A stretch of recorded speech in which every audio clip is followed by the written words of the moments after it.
Queridos, eu vos saúdo com a paz do Senhor. Antes, iniciando a nossa participação, quero transmitir a saudação do nosso pastor presidente, do pastor Ailton José Alves, ao muito digno pastor Orisvaldo, em nome de quem nós estendemos esta saudação a todo o ministério da igreja e a igreja do Senhor aqui na cidade de Maceió. Amém? Quero me dizer que me sinto muito honrado nesta noite em receber de Deus e do meu pastor Orisvaldo. É assim que é, não é? Porque quando um pai de família pede a outro pai de família que deixe o seu filho passar 2 ou 3 dias lá na casa dele, ele passa a ser o pai daquele filho. Então aqui ele é o meu pai e o meu pastor. Amém, meus irmãos? E me sinto honrado em ele me ceder esta noite o púlpito da igreja, grande responsabilidade para transmitir a palavra de Deus. Quero, meus irmãos, ler um texto na palavra do Senhor com a igreja. Capítulo 2 da carta de Paulo aos Efésios. A palavra do Senhor diz assim: E vos vivificou, estando vós mortos em ofensas e pecados, em que noutro tempo andastes, segundo o curso deste mundo, segundo o príncipe das potestades do ar, do Espírito que agora opera nos filhos da desobediência, entre os quais todos nós também antes andávamos nos desejos da nossa carne, fazendo a vontade da carne e dos pensamentos, e éramos por natureza filhos da ira, como os outros também. Mas Deus, que é riquíssimo em misericórdia, pelo seu muito amor com que nos amou, estando nós ainda mortos em nossas ofensas, nos vivificou juntamente com Cristo, pela graça sois salvos, e nos ressuscitou juntamente com Ele, e nos fez assentar nos lugares celestiais em Cristo Jesus, para mostrar nos séculos vindouros as abundantes riquezas da sua graça, pela sua benignidade para conosco em Cristo Jesus. Amém, meus irmãos? Pai querido, te agradecemos pela leitura efetuada neste momento, que esta palavra possa ser o norte para a nossa existência, Senhor, e que o Teu Espírito Santo, Senhor, possa nos guiar e nos orientar naquilo que o Senhor quer que os nossos ouvidos e o nosso coração prove esta noite. Querido Deus, dependemos 100% de Ti, Senhor, e estamos à Tua disposição. Por isso nós te pedimos em nome de Jesus. Amém. Os irmãos podem tomar assento, meus irmãos, com a autorização, a devida ortoga do pastor. Meus queridos, falar a palavra de Deus a um povo bem doutrinado e orientado não é coisa fácil.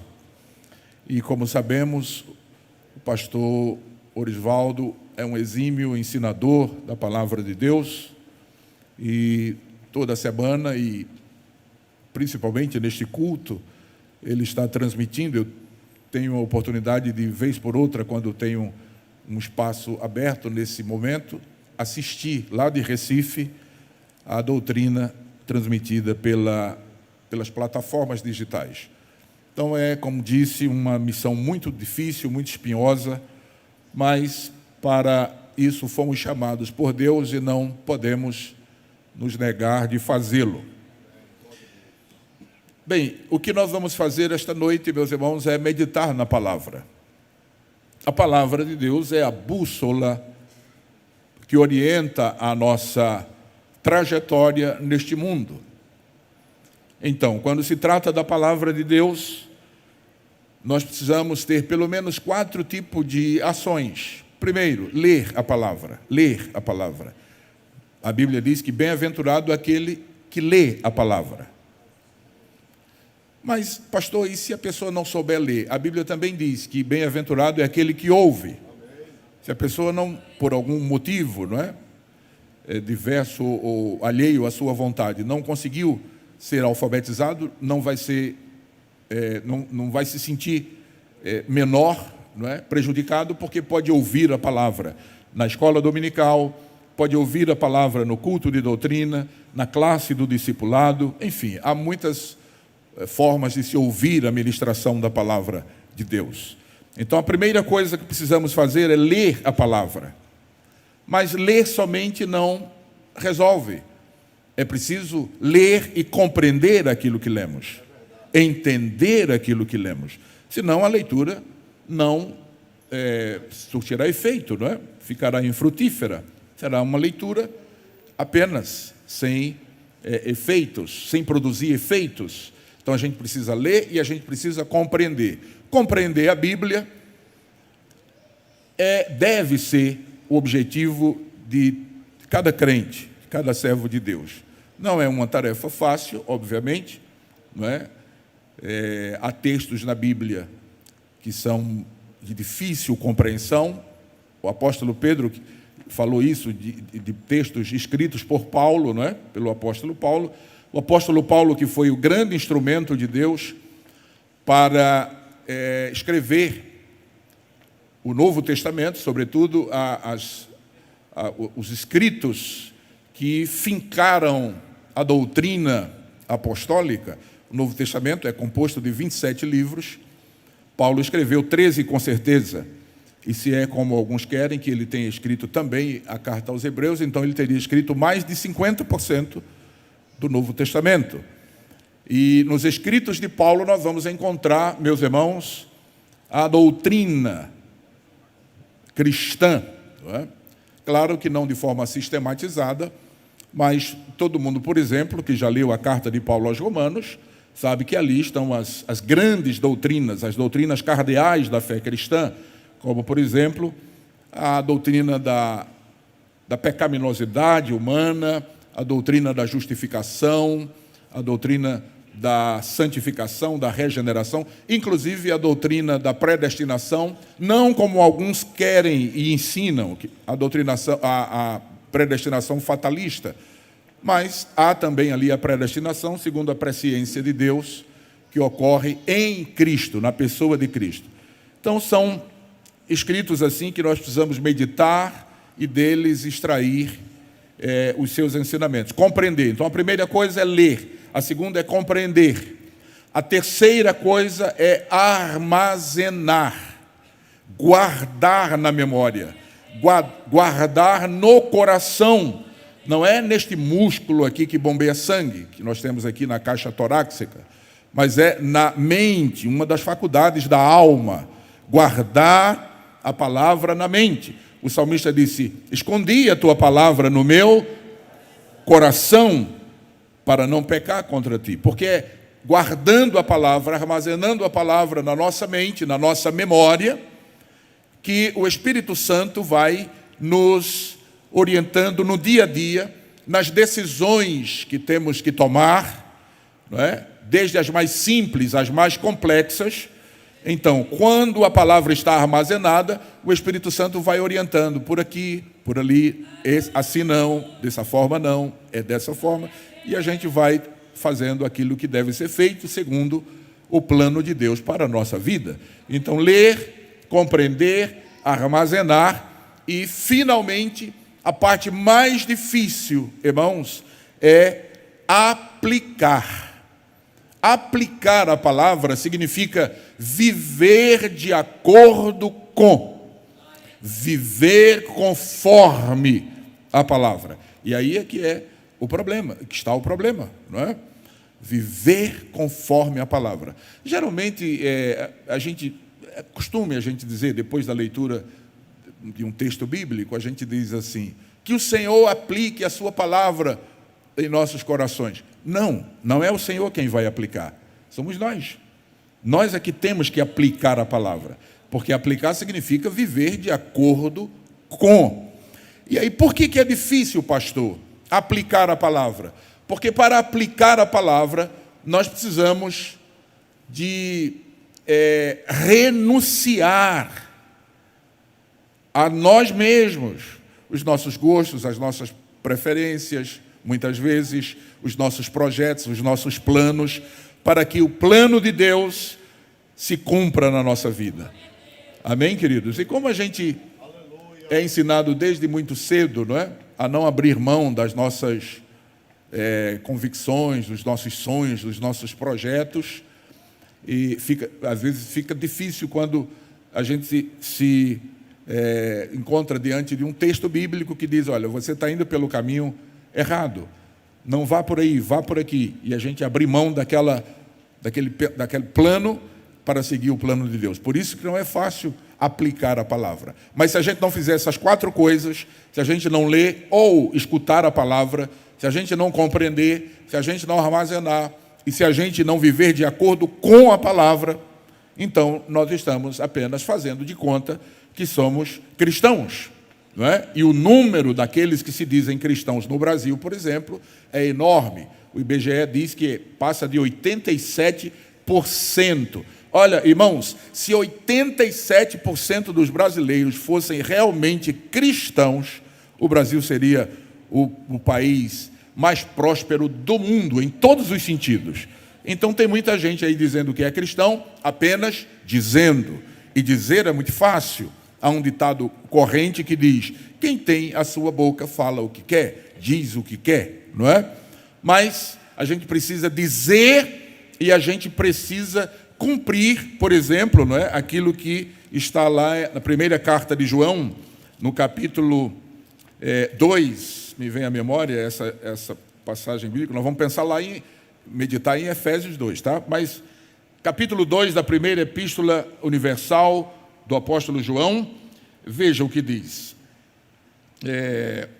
Aquele que diz, verso 4, eu conheço e não guarda os seus mandamentos, é mentiroso e nele não está a verdade. No verso 6, aquele que diz que está nele, também deve andar como ele andou.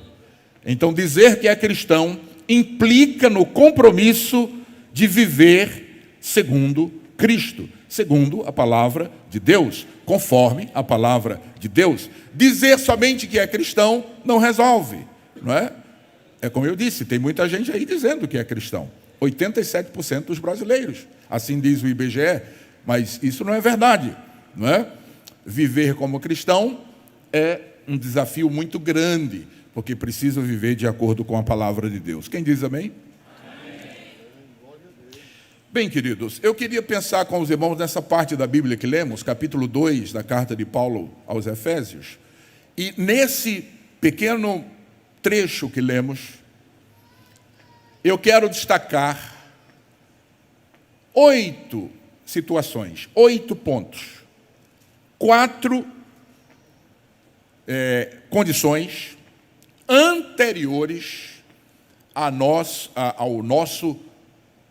conversão, ao encontro que tivemos com Cristo, ao momento zero da nossa nova vida, ou seja, o momento do milagre em que foi operado o milagre do novo nascimento, porque o milagre do novo nascimento, não é, acontece quando a pessoa reconhece que é pecador e reconhece Jesus como único e suficiente Salvador da sua vida, da sua alma, e confessa isso publicamente. Então, quando isso vem do coração, acontece o milagre do novo nascimento. Então, nós vamos ver 4 condições anteriores ao novo nascimento, ao encontro com Cristo, e 4 condições posteriores. Depois que a gente refletir nisso aí, certamente nós vamos valorizar ainda mais a nossa condição atual de crentes em Jesus, de salvos. Quem diz amém, queridos? Bom, então vamos pensar que Paulo aqui começa a pintar uma tela, um quadro, e ele começa com cores escuras. Ele pega a sua pena, o seu pincel, e mergulha ele na tinta escura. Repare o que ele vai começar dizendo, verso 1, e vos vivificou, estando vós mortos em ofensas e pecados. É uma tonalidade escura, isso que ele acaba de dizer aqui, pelo menos a parte final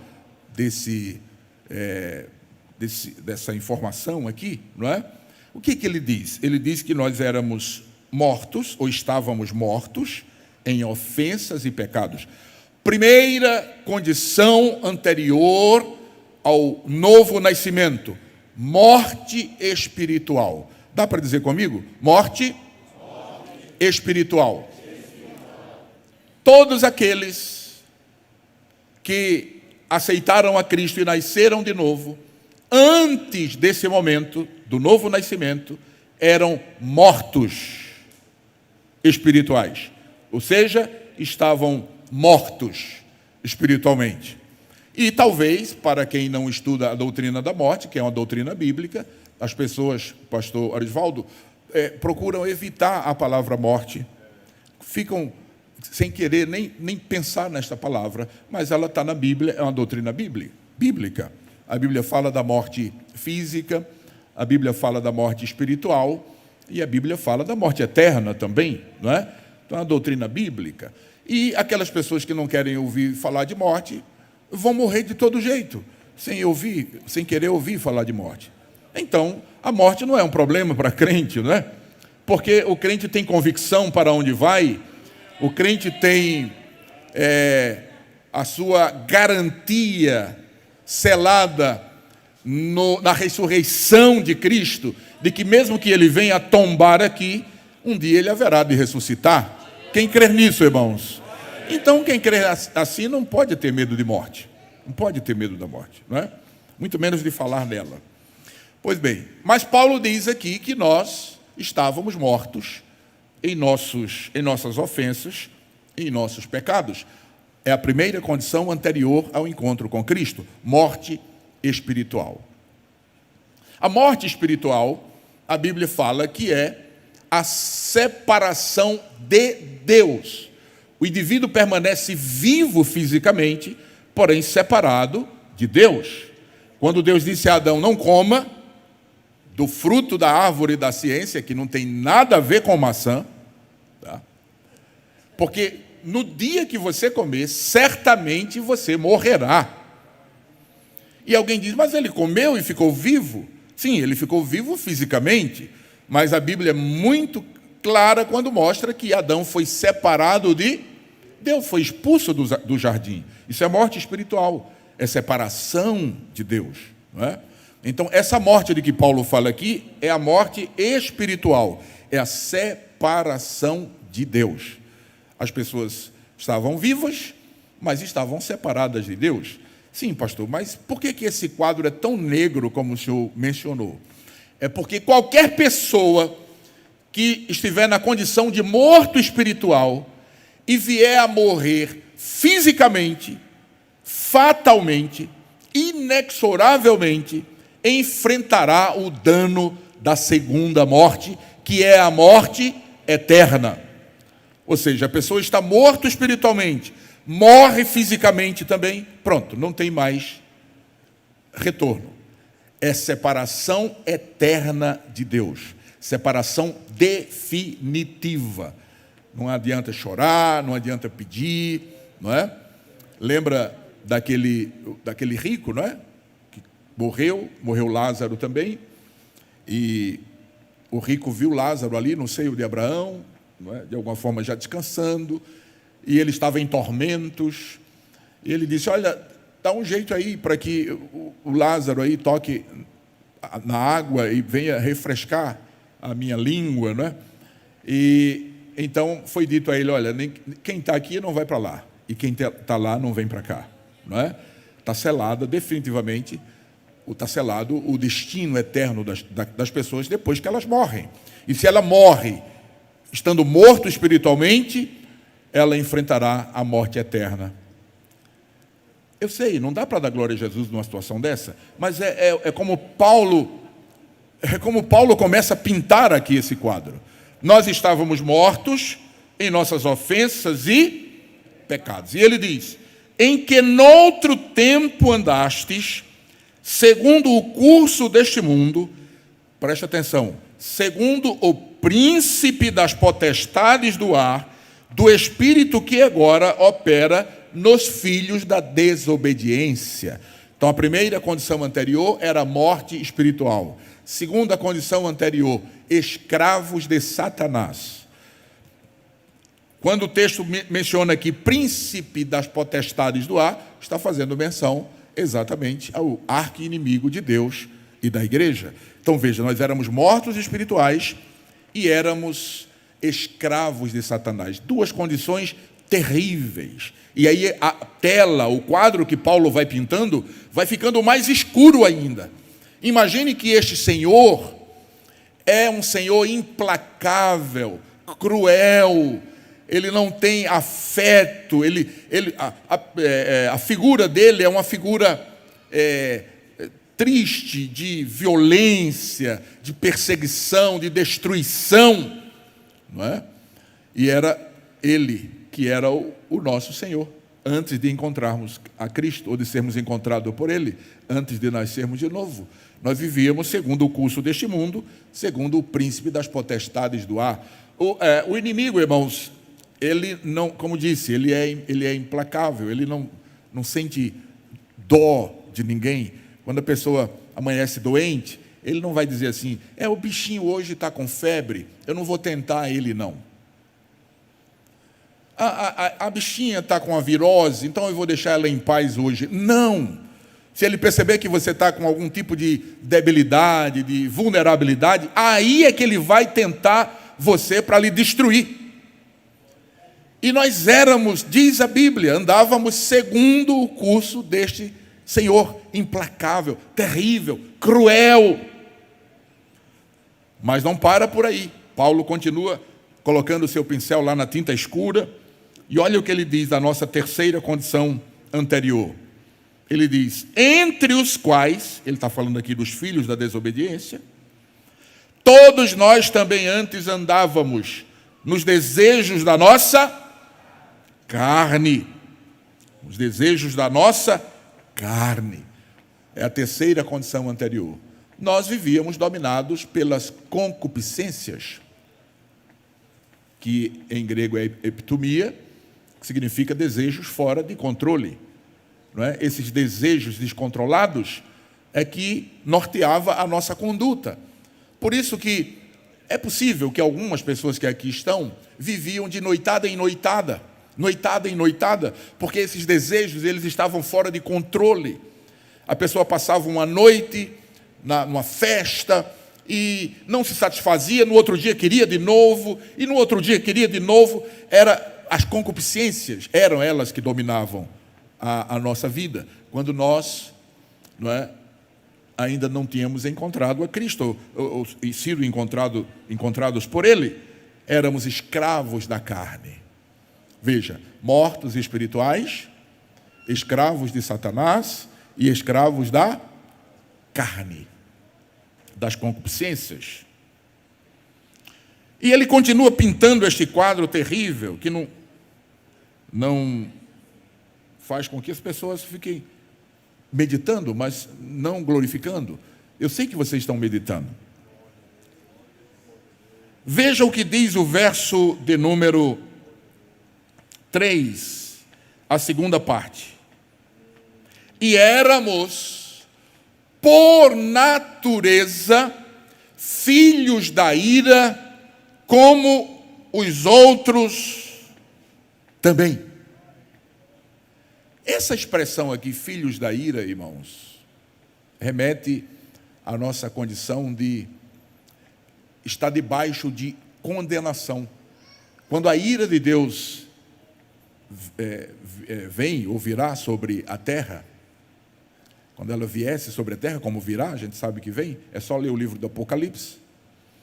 Quando a ira de Deus viesse sobre a terra e sobre nós não teríamos que reclamar nada, porque nós éramos, por natureza, filhos da ira. Isso quer dizer que nós éramos merecedores da ira de Deus, do juízo de Deus, do julgamento de Deus, da sentença de Deus. Nós não temos o que reclamar, porque nós éramos mortos espirituais, porque nós éramos escravos de Satanás, porque nós andávamos segundo a carne, então nós éramos filhos da ira. A ira de Deus viria sobre nós, irmãos, de maneira irremediável.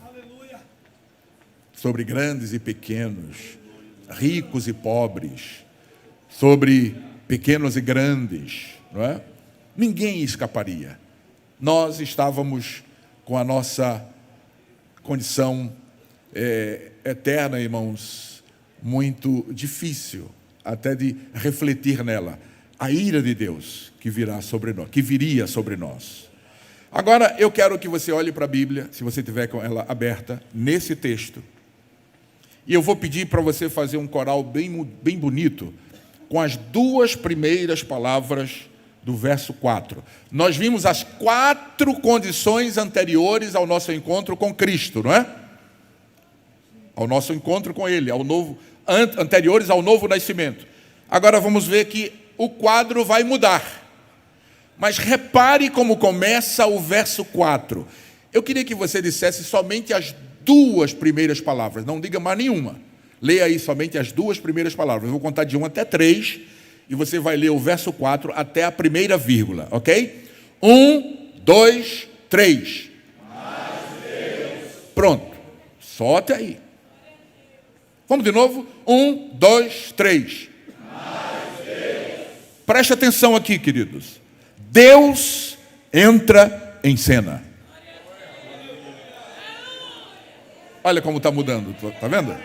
Vocês já estão glorificando, porque vocês percebem que quando Deus entra em cena, Ele entra para mudar a nossa história. Deus entrou em cena, mas Deus, diz Paulo, aí ele vai para o superlativo, que é riquíssimo em misericórdia. Gente, essa palavra misericórdia, dá para a gente estudar ela 30 dias, só a palavra misericórdia, e não vai esgotar ainda o seu significado. Aquilo que ela representa. Quando nós falamos de misericórdia, aplicando a Deus em relação ao homem. Em Deus, a relação ao homem. Gente, Deus não precisa da gente para nada.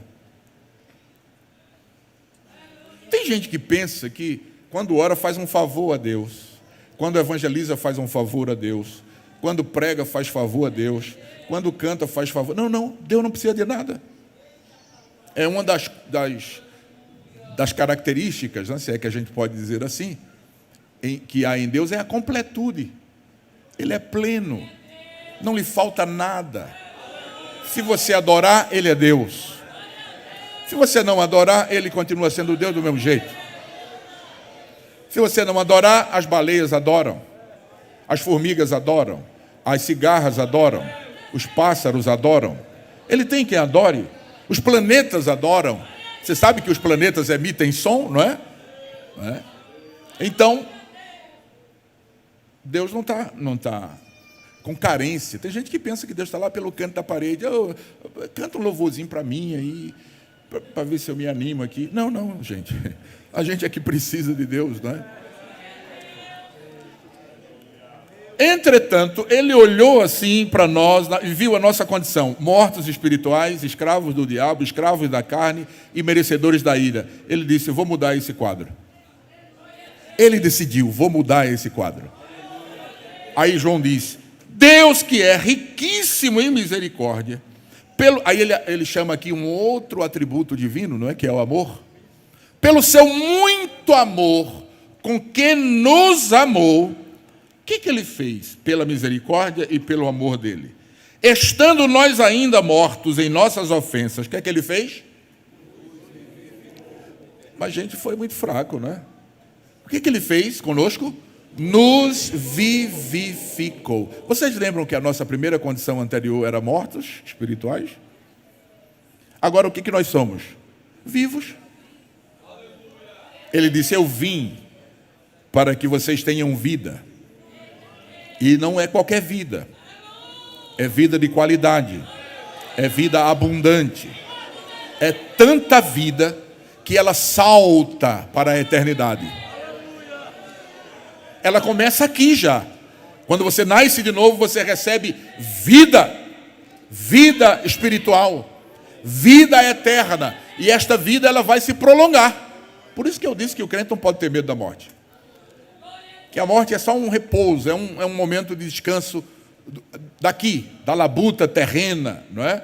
Por isso que quando um crente morre, claro, a gente sente, a gente não quer que nenhum conhecido ou parente morra, mas quando uma pessoa nossa, chegada a nós, morre e é crente em Jesus, a gente sente esse misto, alegria e tristeza. Alegria, ou seja, tristeza porque não vamos mais ter aquela pessoa no nosso convívio aqui. E alegria porque a gente sabe que aquela pessoa descansou da sua labuta aqui na terra e que finalmente haverá de ressurgir no dia da ressurreição dos santos e com Cristo estará eternamente. Quem diz amém, queridos?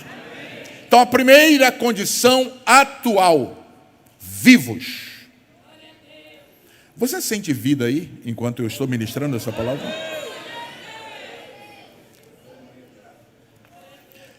É algo, irmãos, assim, inexplicável.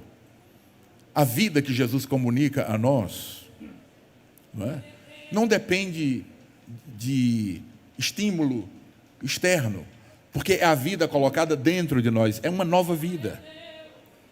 É claro que quando estamos adorando a Deus, nós nos emocionamos, é bom ter cuidado para não confundir emoção com presença de Deus, com espiritualidade, porque as pessoas no show de Roberto Carlos também se emocionam, e choram, e gritam, e desmaiam.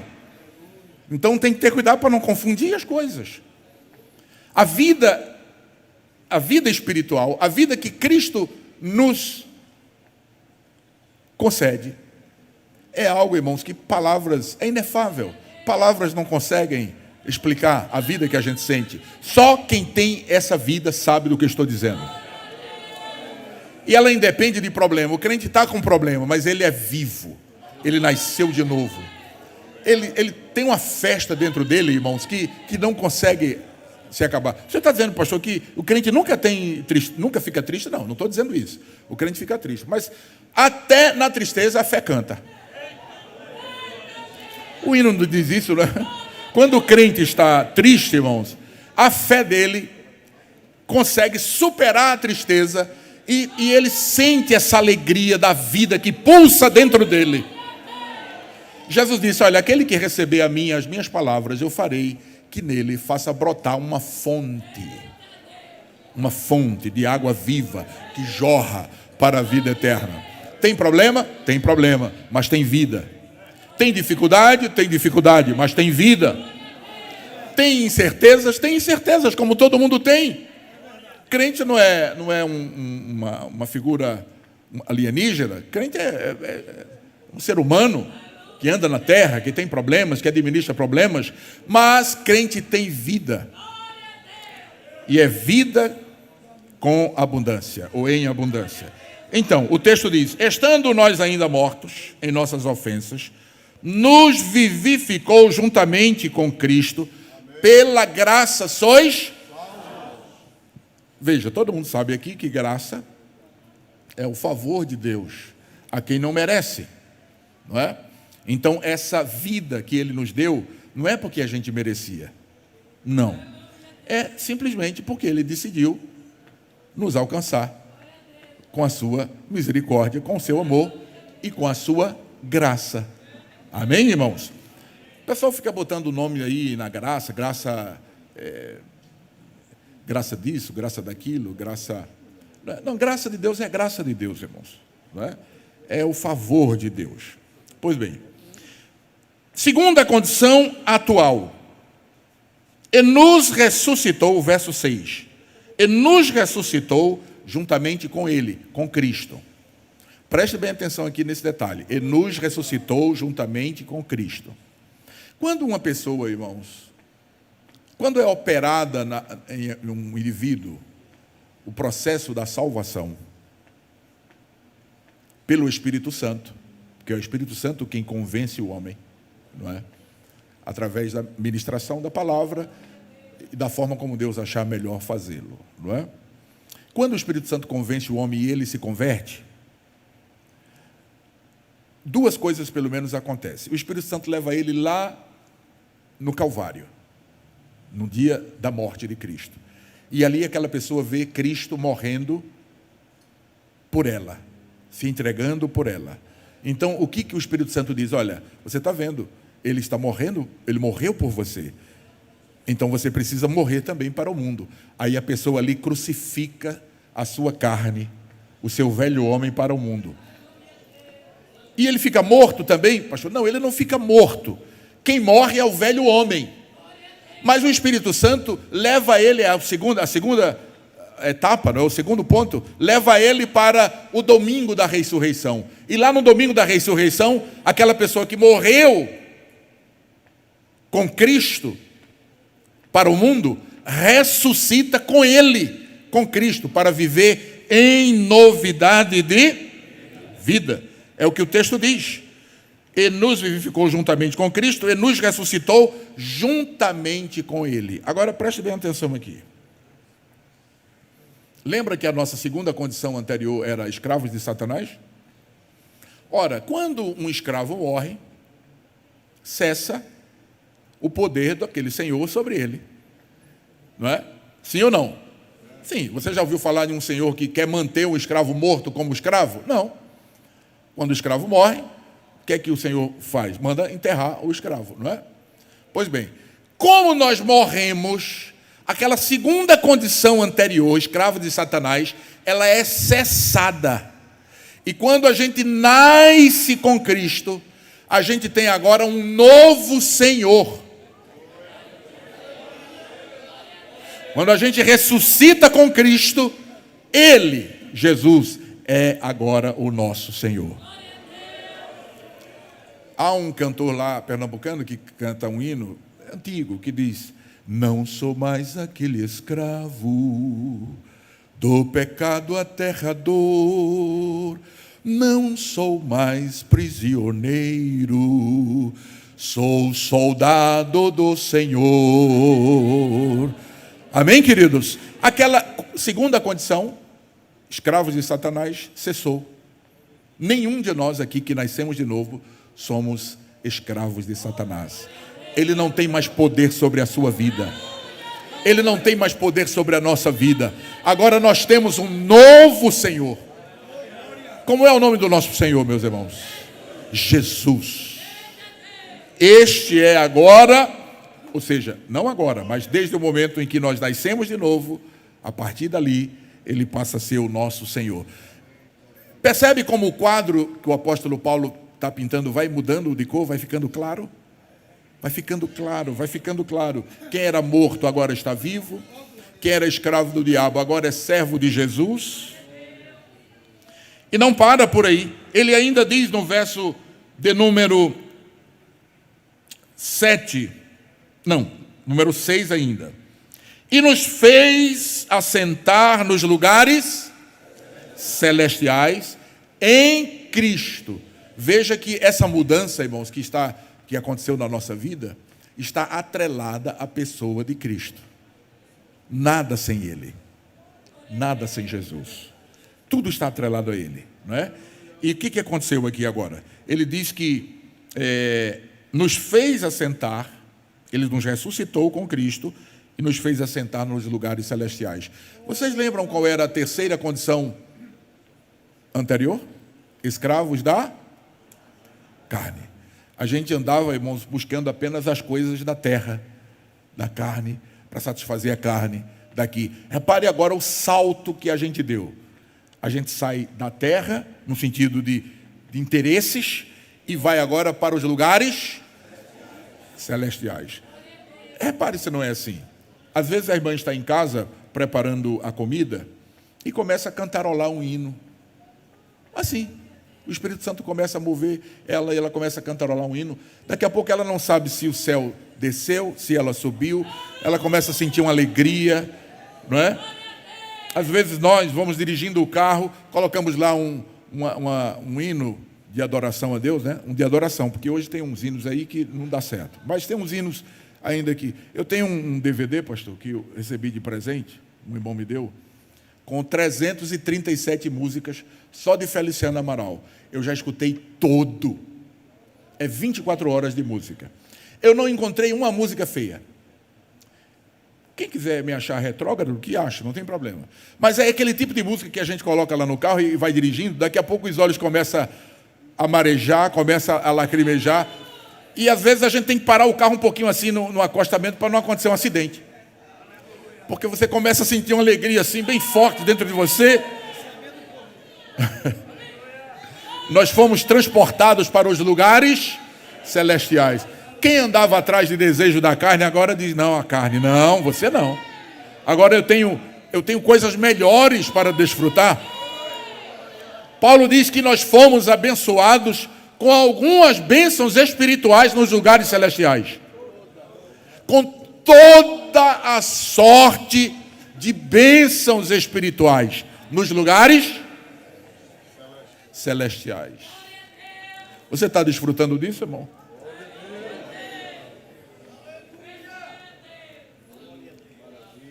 Você está desfrutando disso no dia a dia? Ou você de vez em quando ainda escuta Luiz Gonzaga? Você está deixando de desfrutar das bênçãos espirituais para desfrutar de um baião, irmãos? Que você desfrutava quando não era crente, antes de encontrar Jesus? Pastor, e é pecado? Olha, irmãos, tudo aquilo que é da velha vida, da velha natureza, do velho homem, deve ficar para trás, irmãos. Veja que a gente era morto espiritual, veja que a gente era escravo de Satanás, escravo da carne e merecedores da ira. Como é que a gente vai trazer coisas de lá para cá ainda, irmão? Deixa tudo lá. Você tem hinos, muitos hinos, que você pode escutar no dia a dia, não é? Tem uns cantores, os mais antigos, de preferência os mais... Não é que os mais novos não cantem hinos bonitos, cantam também, não é? Os irmãos cantam. Mas aqueles mais antigos, Feliciano Amaral, Luiz de Carvalho, não é? E outros que tem por aí, não é? Que eu gosto de ouvir, não é? Não sou melhor do que ninguém. Mas se é para colocar alguma coisa dentro da minha alma, eu prefiro que seja algo que enleve a minha alma, que me puxe para cima e não para baixo, né? E não para baixo. Por exemplo, tem uma música aí que diz que é um hino, e no refrão tem uma frase que diz assim: bati de frente com você. Isso é hino, irmão? Não, isso não é hino. Bati de frente com você. Outro fica cantando, fala de tudo, de amor, de árvore, de horizonte, de paixão, só não fala de Jesus. E diz que é hino, não é? Pois bem, nós fomos transportados, irmãos, da terra, do reino das trevas, para o reino do Filho do seu amor, para as regiões celestiais. Ele nos fez assentar nos lugares celestiais em Cristo. Vocês lembram qual era a nossa quarta condição anterior? Filhos da ira. Olhe para a Bíblia aí, verso de número 7. Para mostrar nos séculos vindouros, que Paulo estava escrevendo há 2000 anos, e ele sabia que isso viria depois. Então ele diz, para mostrar nos séculos vindouros, ele sabia, porque eles estavam escrevendo sob inspiração, não é? As abundantes riquezas pela sua benignidade para conosco em Cristo. Ora, irmãos, quem só merecia a ira, agora Paulo diz que tem abundantes riquezas da sua graça nos esperando, irmãos. Aleluia. Nós éramos merecedores da ira, agora não, agora tem riqueza, e não é uma riquezinha qualquer, é abundante riqueza. Geralmente, irmãos, a gente é levado a mentalizar as coisas de acordo com aquilo que a gente conhece, não é? Que os nossos sentidos, sobretudo a visão, que é um dos principais sentidos, consegue captar. Então, quando a gente pensa no céu, a gente fecha os olhos assim e a gente imagina assim um castelo, não é? Uma casa com grandes vitrais, todos de cristais, e a gente vai entrando ali naquele grande terraço, e tem um tapete muito espesso ali, aquela coisa assim, uma coisa que a gente fica imaginando que é lá no céu. Não, gente. É muito mais. Paulo disse que tem coisa lá que não dá para dizer. Por isso que ele não revelou. Não é? Tem coisas esperando a nós lá no céu, irmãos, a mim e a você, que quando a gente chegar lá, porque a gente vai chegar lá, quem diz amém? A gente está caminhando para chegar lá, ou não está? Quando a gente chegar lá, a gente vai se surpreender, irmãos. Um dia Deus disse assim, deixa eu mostrar um pouquinho aqui do céu. Anjo, abre ali a cortina, um pedacinho só, para ele não morrer. Para um profeta, o profeta Ezequiel. Aí Ezequiel quase morre, irmãos. Que ele viu uma roda grande rodando dentro da roda pequena, olho por todos os lados. Ele disse, vou morrer. O que é isso? Vou morrer. Disse, não, então fecha, senão ele morre mesmo. Ou seja, tem coisas no céu, irmãos, que não dá para a gente não consegue. É muito mais do que a nossa mente possa imaginar. Abundantes riquezas da sua graça para conosco em Cristo Jesus nos aguarda. Eu pergunto, vale a pena, irmão, renunciar a tudo para seguir a Jesus até o fim da nossa vida? Sim ou não? Então, sigamos. Sigamos adiante. Não permitamos que nada desvie a nossa atenção. Lembre-se de quem você era e veja quem você é. Hoje você tem vida, hoje você é servo de Jesus, hoje você está em lugares celestiais e você está indo para um lugar onde há abundantes riquezas lhe aguardando para você receber. Um dia um irmão, um amigo lá em Recife, disse assim, pastor Isaac, olha, eu quero lhe dizer uma coisa.